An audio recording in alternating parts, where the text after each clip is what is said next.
fallout, smoke, women crying for their sons because their sons are not, Romans killing riotous groups that are rising up.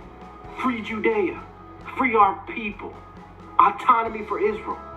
You had Herod, an Edomite, and his dynasty. Herod's ruling, killing any potential threat, any potential Messiah.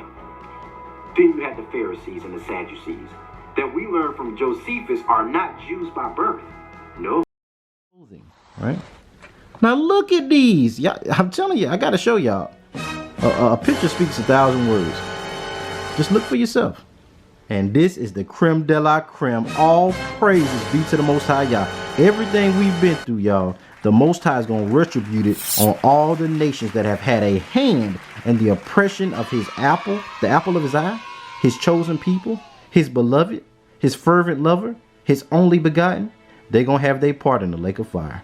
You see them tormented by some kind of creature. I don't even know what that even is, y'all. Judgment. In chains. He that led into captivity shall go into captivity. All praise to the Most High, y'all.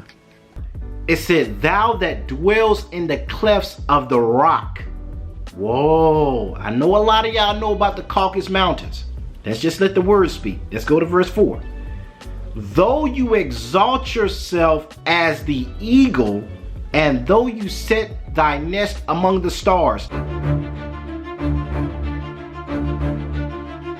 What's up, Zion Dynasty? This is your favorite dreaded Israelite, the man, the myth, and the legend, Mr. JB Zion. Y'all, show me some love, and welcome back to Zion Dynasty, where I'm hitting y'all with another. All praises be to the Most High, y'all. I love you all from the bottom of my heart, you guys. First, I want to extend a peace, love, blessings, and black power to the chosen race of the Most High Yah, all my Israelite brothers and sisters. I also want to extend peace, love, prosperity, blessings to all my Gentile supporters, all those that's rocking with Israel, all those that ain't lost in the sauce, all those that are supporting the resurrection of the greatest nation to ever live this earth, that is the 12 tribes of Israel. This is the channel. So before you do anything else, y'all go ahead and like, comment, share, subscribe, do what you got to do. And if you're new to the channel, buckle up, for you're in on a ride. We're going in, y'all. We're dropping the history. We're dropping the heritage. We're dropping the hidden books. We're dropping the Sefer. We got the DNA. We got the DNA study from Harvard that links our DNA in the land of Israel. We got professors like Dr. Tudor Parfit, who in his book, The Black Jews of Africa and the Americas, talks about all of the West African tribes that so-called African Americans come from that link us back to that land. We talked about Edith Bruder in her book, Black Jews of Africa, where she also corroborates this information. We looked at Cambridge sources like Dr. Ulysses Santa Maria that corroborates the oral tradition of the Yoruba, where they say they migrated from Morocco, they migrated from Spain, and they were the Sephardic Israelites that were banished in 1492. Y'all, this is the channel where we do these things. So before we go ahead and smash and go into the ESAU series, first, what I want you all to do, like, comment, share, subscribe. Also, I'm gonna put the Cash App up. I couldn't thank you. Me and Shani D, you guys have been blessing us. You have been blessing this channel. You guys have been speaking words of affirmation. You guys have been blessing, prophesying over us, and we could not thank y'all enough. We could not do this work without the Most High's grace, the Most High's truth. It has been a grind. It's been a lot with 3 kids and working full time, but I don't even talk about that. This is y'all's history. This belongs to our people. We are the children of Israel. All of this DNA, all of this literature, it belongs to you all. I owe it to my family to share with you all this history, you guys. So without further ado, we're going back into our ESAU series. So we laid the groundwork. First of all, we had to say that our people, the children of Israel, have an arch nemesis. Just like we have prophecies, just like we have DNA and all of this evidence to link so-called African Americans to West African tribes that migrate from Israel, there is also a people, a people that have hidden themselves, a people that are the arch nemesis of Jacob, the arch nemesis of Israel, a people that would rule the world in the end through a government where they would keep Yah's people destroyed, keep us blinded. And this is Esau. This is his descendants, known as the Edomites.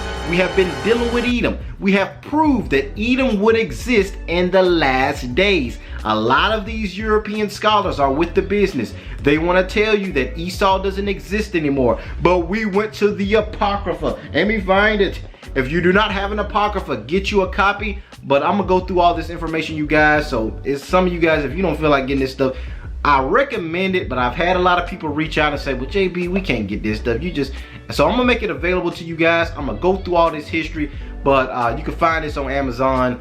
This is the Cambridge edition. So in the Apocrypha, we see more about the prophet Ezra. Now, Ezra lived during the time of Nehemiah. Ezra and Nehemiah were a part of the campaign that went back to the land of Israel to rebuild, because Cyrus, y'all check out some of those older videos, Cyrus issued a decree that allowed Israel to go back to their land. This was during the Medo-Persian captivity. So this same Ezra in the Apocrypha, in 2nd Esdras chapter 6 verse 9, he says, for Esau is the end of the world. I repeat, Esau is the end of the world, but Jacob is the beginning of it that follows. This is an excellent precept for many reasons. It shows Edom exists. It shows that a last ruling empire would exist, and this would be Esau. But not just that, it breaks down the etymology of the word world. It shows you that this world that the scriptures is talking about is not the physical world, but a system. We went to John 3:16, where it says, for God so loved the world that he gave his only begotten son, that whosoever shall believe in him will not perish, but have everlasting life. If I go into a classroom of 3rd graders and say, if you finish your test today or tomorrow, you get to participate in the pizza party on Friday, am I talking to the 3rd graders down in the other classroom? No, you have to know the who, what, when, where, and why. The world that Yeshua was referring to was Isaiah 45 verse 17. For Israel shall be saved in the Lord with an everlasting, there's that everlasting, salvation. Neither shall they be ashamed or confounded, world without end. If I'm talking about SeaWorld, I'm not talking about Mufasa. If I'm talking about the NBA world, I'm not talking about Michael Vick. You have to know the cultural nuances, the cultural context of the scriptures. When it talks about world, it's talking about a form of government. It's talking about the system or the culture of a people. Esau and the way they do things, the capitalistic, the haves and the have-nots, the critical race theory based society of one people having to exploit another people, which is the very foundation of America. That system is the Edomite world system. But Jacob, that operates in a system of love, of social interaction, of communal. If Big Mama had sugar and Aunt Sally had Kool-Aid, the whole village was drinking a glass. That idea of family, and we're all in this together, that is based off of a family, even our family Israel, that is a world view. That is known as the kingdom of heaven, and we talked a lot about that. So you guys, we went deep. I'm telling y'all, we went deep. If y'all ain't seen them videos, check out Esau. Esau dies because one of them Israelites chop his head off. Yeah, check that video out. Also check out Esau the Great Red Dragon, which was the first part. So our foundation, one of our foundations, our first foundation is Genesis chapter 25. We also looked at Legends of the Jews. You guys check that out. If not, I'm gonna be going through it in every video. So in the Legends of the Jews, we see that when the patriarchs lived a long time, their lives overlapped. Why do I bring that up? Because Shem, the patriarch, one of Noah's 3 sons, was actually alive during the time of Rebekah and Isaac. So what was going on? We saw in Genesis 25 that Rebekah was barren.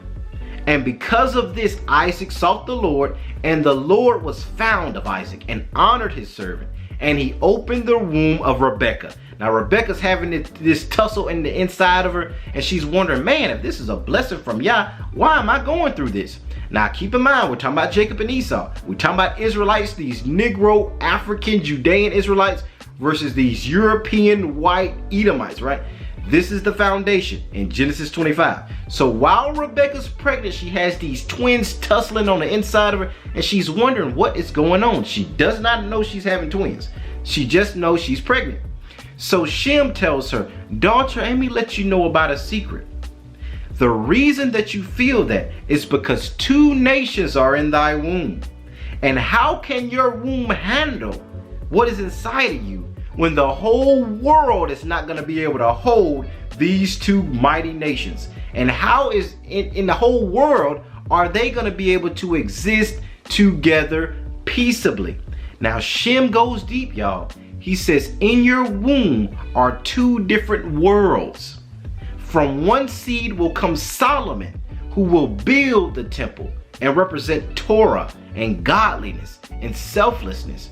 And in the other worldview will come he that destroys the temple. Y'all know the history about 70 AD when Titus and Vespasian destroyed the temple. But Shem says from one of them Vespasian will come, who will destroy the temple. Whoa, whoa, whoa, whoa. Vespasian is an Edomite. So how is an Edomite, but he's a Roman, is going to come out of Esau? Now Esau's the father of the Edomites. Esau is the forefather of the Romans. We looked at a lot. It's so much scholarship on that, y'all. But we looked at the classical baby names book. I know a lot of y'all like baby names book. If you look up Esau in this baby names book, and I'm gonna put it on the screen for you guys. When I say look up, I'm gonna show you. Well, in that baby book name, it says that Esau is known to be historically the forefather of the Romans. We talked about Esau, who had a son named Eliphaz, who had a son named Zepho. Zepho being the grandson of Esau, eventually migrated to the Mediterranean, the Cyprus area, the Mount Captivia, Mount Olympus region, and blended with the people of Chittim. The people of Chittim are the ancient Romans. Esau, or his grandson Zepho rather, when he goes up there among these Romans, he becomes one with his people, he fights their battles, becomes a king, and subdues the entire European Captivia Cyprus Island region. Esau is Zeus. Zepho is the historical Zeus. We talked about this. It's a lot, you guys. But things get deeper. We see that there is a conspiracy that takes place where now that Zepho has all power, now that he went from rags to riches, now that he went from shackles to reigning on the throne, he says, now I have the power, the kingdom, the army, and everything that I need to wage war against my arch nemesis, the people that I got a perpetual hatred for, the children of Israel. And we see Zepho accomplish the task. So Zepho now is about to accomplish the task. And this is where things get deep, y'all. I know I had to go through all that history. This is still a part of our Esau Edom series. But this is where we're really going to deal with Psalms 83. We're going to deal with the conspiracy of the nations. Family, this is an old spirit that is not new. This has been existing in the earth for a long time. What we're getting ready to talk about is the conspiracy of the nations. This is why most of your major media outlets are owned by a specific family. Most of the wealth on the earth is by a specific family. History channels, CNN, a lot, like I said, news and media outlets are owned by this family. Your entertainment industries. This is where you get into the conspiracy. I know a lot of y'all think, oh, this sounds like some conspiracy theory stuff, JB. There is a lot of substantiated evidence and history behind white supremacy and a specific Edomite family, Rothschild family, that has a stranglehold on the nations, the entire earth, right? This family that does big banking, this family that owns most of the Federal Reserves or has one in every nation. This is where the groundwork of white supremacy and Esau's world existing, this is where it comes from in Psalms 83, and we're going to talk about it. Let's turn to it. So in Psalms 83, we're going to start at verse 1 and we're going to break this thing down, family. Keep not thou silence, O God. Hold not thy peace, and be not still, O God. For lo, thine enemies make an arrangement, a tumult, a confederacy, and they that hate thee have lifted up their head. So you have the enemies of the Most High Yah making a tumult, a revolution, a riot, where they're coming together, they're conspiring. Let's see. In verse 3, they have taken crafty counsel, the UN, the NATO market companies. They have taken crafty counsel, the European Union sitting down, talking about what we're going to do about Israel. They have taken crafty counsel against thy people and consulted against thy hidden ones, the people they knew that were refugees and exiles, the Sephardic exiles that went into Africa. They took crafty counsel against Yah's people and consulted against his hidden ones, saying, come, let us cut them off from being a nation, that the name of Israel may be no more in remembrance. For they have consulted together with one consent. They are confederate against thee. Y'all, there is a lot in this. First of all, a lot of our brothers and sisters, a lot of my brothers and sisters that watch, that are part of Zion Dynasty family, a lot of you guys have commented and asked questions like, well, JB, why don't our people know this? Why are our people so blind? Why do our people not believe the truth that we're Israel and that the tribes we come from in Africa?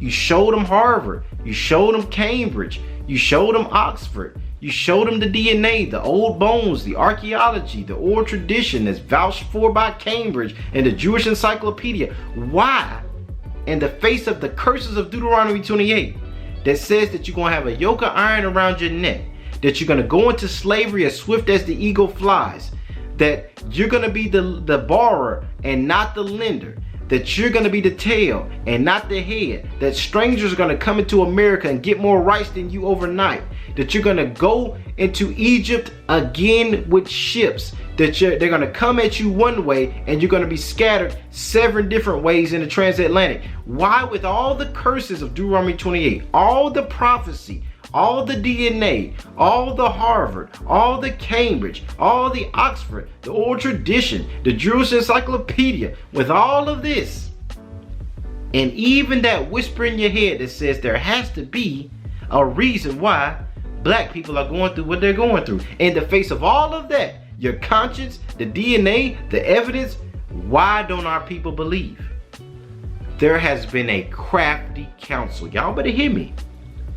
The nations have come together to make sure that through their media outlets, through their news networks, through their presentation of history and their educational system, through their crafty counsel on dividing and conquering, telling the Yoruba that they're different from the Igbo, telling the West Side Negro that he different from the South Side Negro. Y'all better hear what I'm saying. Getting Bloods and Crips and sowing drugs in the communities and trying to destroy our family.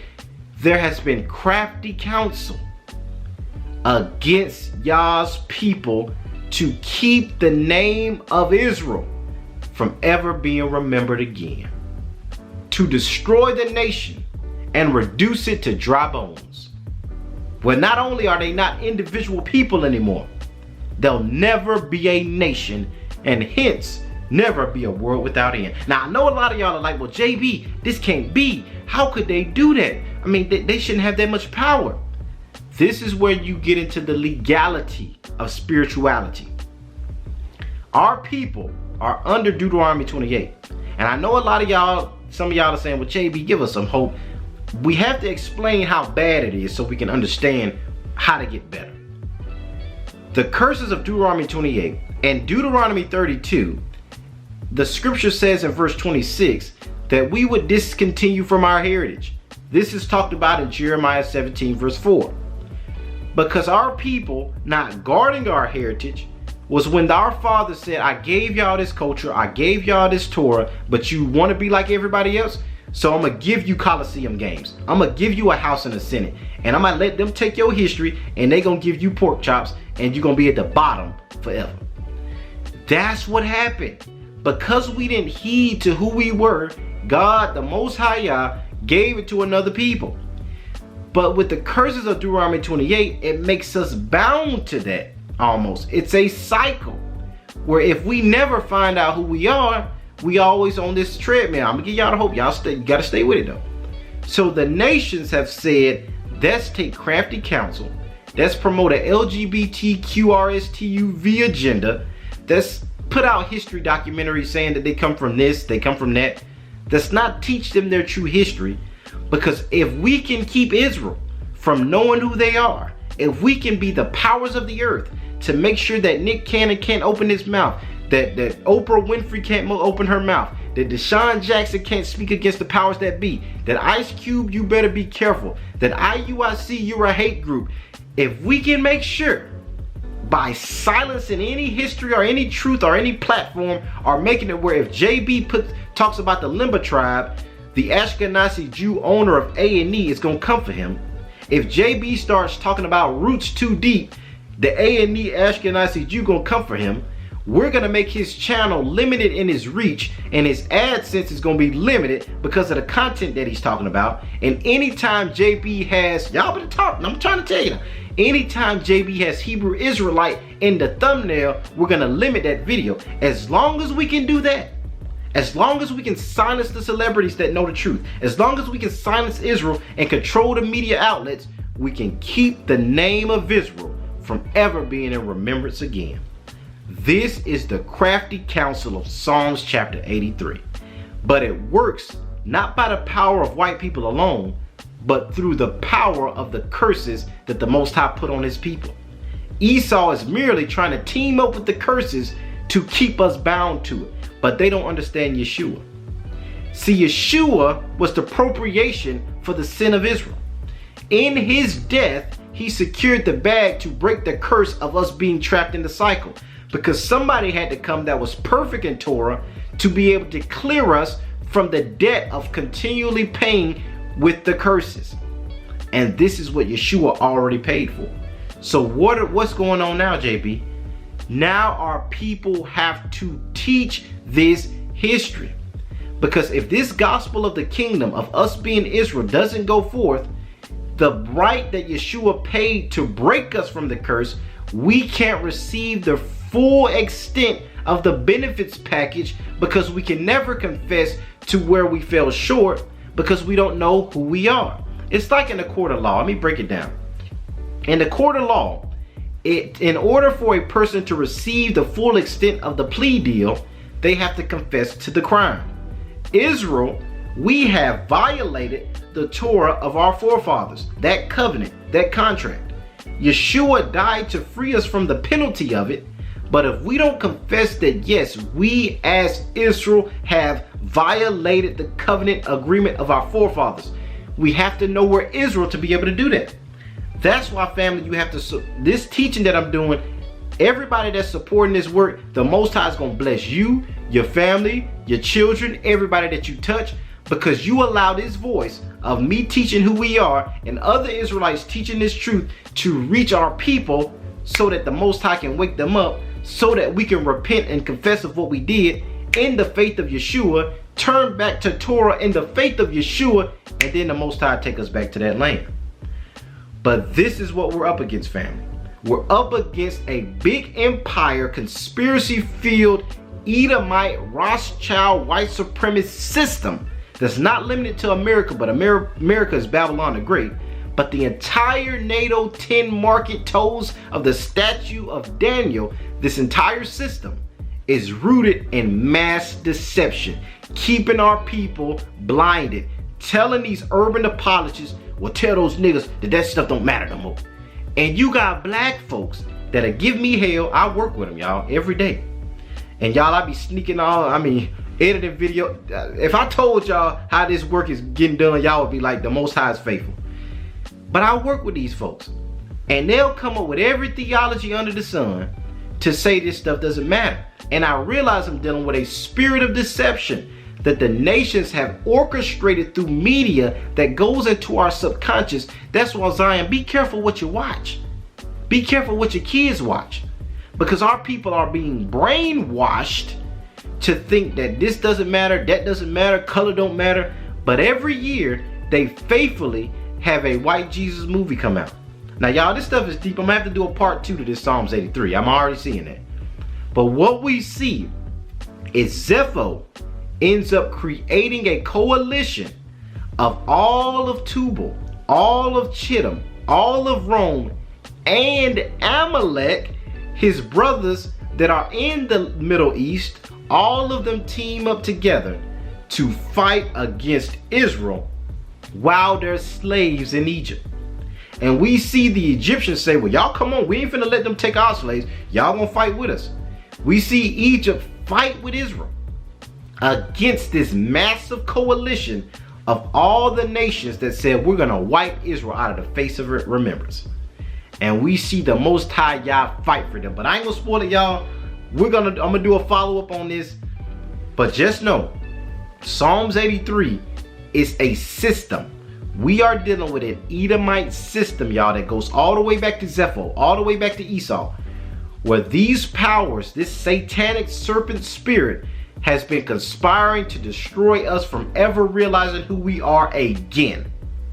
If Satan had his way, y'all, he would make sure Israel would never be a nation, never again. But I'm here to tell each and every one of y'all that in Jeremiah 31:31, the word of the Most High Yah says, every time you see that sun shining so bright, every time you see that moon shining at night, every time you see the stars shining in the brightness of the countenance of their strength, every time the waves roar in the majesty thereof, this is an eternal promise, O Zion, that the Most High has not forgotten about Israel and that Israel will exist as a nation.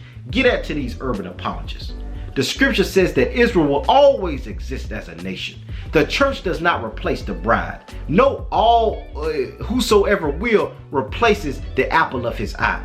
There is nothing that will do away with the love that the Most High has for his people. He loves Israel with an everlasting love. He swore an eternal promise to Abraham and his seed to give them that land as an eternal reward.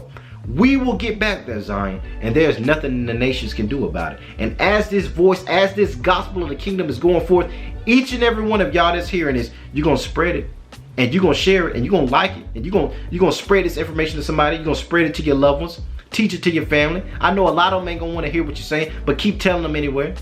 And what we're doing is creating the very thing that J. Edgar Hoover, white supremacy, America feared, a black revolution, because it's inevitable. It's a world without end. Zion will rise. The 12 tribes will inhabit the earth. The meek will inherit it. And we will rule as the gods, the kings, the queens, and the kingdom of priests that the Most High intended for Israel to be. We were meant to be a light unto the nations. We were meant to be the head and not the tail. We were meant to be exalted above all nations, to show them how to love, to show them how to serve our Creator, to show them how to honor God's creation and the land. And we will do it, Zion. So with that, y'all, peace, love, blessings, black power. I speak favor. I speak courage. I speak the spirit of boldness. I speak the spirit of knowledge, that no weapon formed against you, Zion, shall prosper. And use that gift that's inside of you. Use all this information that we're bringing out, and you share that with your family, right? So I love you all with the love of the Messiah. Peace, love, and blessings. You guys continue to do this work. I thank y'all for allowing us to continue to get this message out. And with that, family, shalom. All praises.